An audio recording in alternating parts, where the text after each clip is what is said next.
Hello, magandang araw po sa inyong lahat. Nandito naman po ang inyong kapatid na si Mr.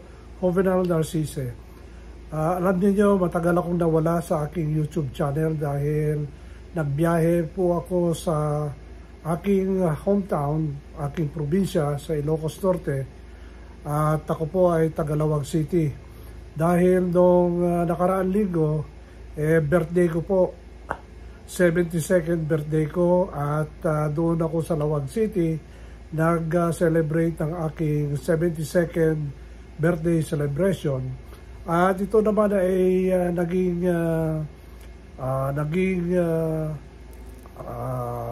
same schedule, katulad at pareho ang schedule ng aming third generation Narcisse Clan reunion. Ito po yung mga kumbaga yung first generation ng aming mga lolo sa Narcisse side at yung mga parents namin ang second generation sa Narcisse side. Ito yung sa tatay ko, no? And then yung third generation, kami mga magpipinsan.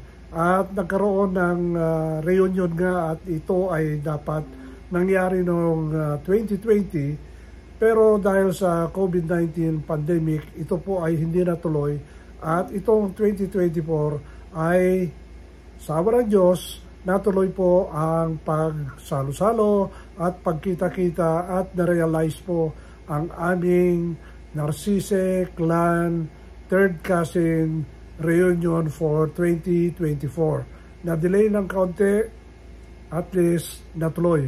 At dahil dito ang aming mga pinsan sa mga iba't ibang lugar dito sa Pilipinas at sa buong mundo ay nagkita-kita.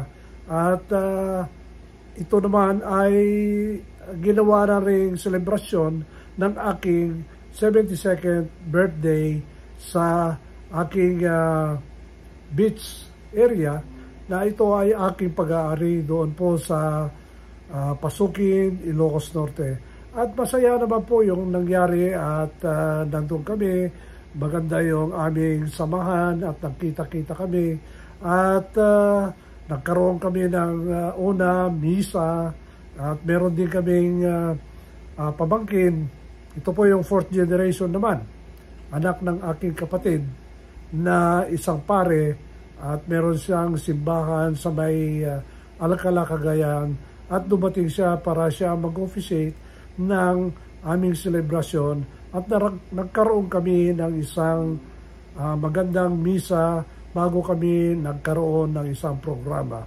Ang ibig sabihin nun, ang first part of ng aming programa at reunion ay isang misa na dinaluhan lahat-lahat ng aking mga pinsan at the same time in-officiate ng aking pamangkin na si Father Apolinar Narcisse ng isang parish priest at meron siyang simbahan, Padre Pio Church sa Alcala, Cagayan.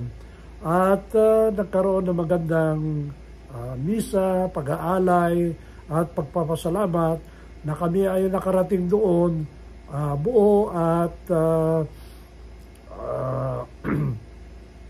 healthy at happy. At nakita ko yung mga pinsan ko na hindi ko nakita for almost 60 years. Akalain mo, umalis sila dito sa Pilipinas, pumunta sa ibang bansa at nakapag-asawa, nagkaroon sila ng pamilya. Ito po, meron ako isang pinsan na after more than 50 years, doon lang po kami nagkita. At na-meet ko yung asawa niya. Yung asawa niya nagtrabaho din sa US Navy at nung nag-retire sa US Navy, pumasok sa American Airlines at naging empleyado siya doon.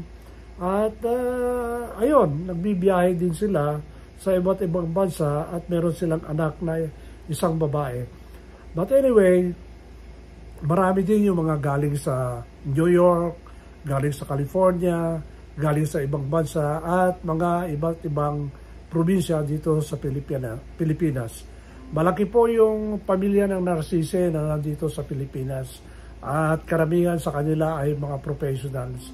Pero ang aming pinanggalingan ay sa Barangay Sengat, Sudipen, La Union. Pero nung unang panahon kasi, ang access papunta doon sa Sengat ay sa Bangar. Kaya kadalasan binabanggit namin na yung pinupuntahan namin ay Bangar. At nagbibiyahe po ako noon at nag-a-attend ng reunion noon every May. Kasi second week of May yung pista ng Barangay Sengat sa Sudipen at itinataon na ito ay reunion ng Narcisse Clan. At nung unang panahon palagi akong nagpupunta doon at ayun at nakikita yung mga pinsan, mga uncle. Pero ngayon madalang na lang ako na pupunta doon. At hindi ko nakakikilala nga yung mga fourth generation. At yung fourth generation na nga anong tawag dito, yung mga kapatid ng tatay ko, halos hindi ko na kilala. And of course, meron pa rin ako mga kilala ng mga pinsan ko na mga anak ng aking kapatid ng aking tatay. Pero karamihan na kasi nag-spread out na sila. Meron na sa Cagayan Region, meron na rin sa Bicol, meron na rin sa Tagalog area, meron na rin sa Visayas at saka sa Mindanao. At talagang kalat na kalat po ang Narcisse Clan. At hindi nyo alam, meron din mga Narciso family. Relative po rin namin mga Narciso. Ito mga Narciso, marami po sa Pangasinan. Meron din Narcisse doon dahil may kapatid ng aking tatay na nakapangasawa doon sa banda ng Ordaneta. Kaya marami ding Narcisse. Pero yung mga Narcisse na nagpalit ng pangalan ng Narciso, nandun sila sa Pangasinan. At sinasama din namin na parang relatives din namin.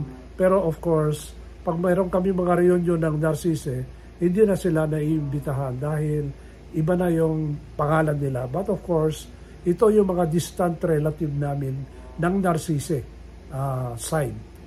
So anyway, masaya yung pagtipon-tipon, pagkakilala at 2 days and almost 2.5 days nagkita-kita kami, nag-share kami ng mga kaunting kwento, maraming kwento at saka masaya nung aming pagsasama. And most of the time ito po ay nangyari sa aking beach area sa may Pasukin. So yun lang po ang nangyari doon sa aking pagpunta sa Lawag. At ako'y nagpapasalamat sa Cebu Pacific dahil ito yung second time na sumakay ako ng Cebu Pacific. Ito ay bagong ruta ng Cebu Pacific dahil dati-dati wala namang biyahe ang Cebu Pacific sa Manila to Lawag. Pero nagulat na lang ako at nagkaroon ng magandang schedule at trip papunta ng Lawag at ito po ay murang-mura. Ito ay pwede kong i-suggest sa mga senior citizen na kagaya ko na matanda na hindi na pwede magbiyahe sa bus. Dati-dati kasi pag umuwi ako sa Lawag, nagbabas ako, sumasakay ako ng partas, pero inaabot ako ng 10 oras. Yun ang pinakamabilis kasi kinukuha ko yung last trip na direct na papuntang Lawag ng 11 o'clock ng gabi. Kasi ang first trip dyan ay 6 o'clock. Pero kung minsan kasi matraffic pag early 6 o'clock. Pero nasubukan ko rin ng 6 o'clock. Pero just the same, 6 o'clock din ng umaga, darating ka sa Lawag. Pero pag umalis ka ng 11 o'clock, tama-tama, 6 or 7 o'clock, darating ka sa Lawag. Ang ginagawa ko doon natutulog na lang ako, nagsusuot ako ng jacket, at saka meron akong dalang blanket, at matutulog na lang ako. Pero dito sa Cebu Pacific, ganoon din, maganda, alas 4 ng umaga, 4:40 yung schedule, kinakailan nandun ka na sa terminal ng Manila International Airport Terminal ng 3:30. Ang ginagawa ko, online check-in ako para dire-diretso na ako hanggang sa boarding area. At tamang-tama, pag nandun ako ng alas 4, tamang-tama naman na first call or last call ng boarding. So, isasakay ka ng bus, papunta doon sa aeroplano, pagkatapos, in so short a time, kaunti lang yung paghintay mo, lilipad ka na, at pagkatapos ng 45 to 50 minutes, nandun ka na sa Lawag International Airport. 6 o'clock ng umaga, nandun ka na, sasalubungin ako ng pamangkin ko, ng kanyang sasakyan, 7 o'clock, okay na. Ganoon din yung pagbalik sa Manila. 7 o'clock ng umaga, yung flight, alis ka, alas 8 ng umaga, nandun ka na sa Manila. So, yun ang maganda. 50 minutes, madali lang na biyahe yan. At maganda sa katawan. So, yun lang po. Thank you very much, Cebu Pacific. Shout out ko sa inyo dahil maganda yung schedule ninyo at talagang eksakto at very punctual. Mabilis yung aeroplano at very courteous at mga flight stewardess at saka yung mga piloto magagaling. So, yun lang po ang aking ibabalita ngayong araw na ito. At salamat po sa inyong pagtangkilik sa YouTube channel na ito ni Mr. Jovenal Narcisse. Kung meron kayong comments, please write your comments sa baba. At kung hindi pa kayo nakapag-subscribe sa YouTube channel na ito, please subscribe. Salamat po at magandang araw po sa inyong lahat. Bye-bye!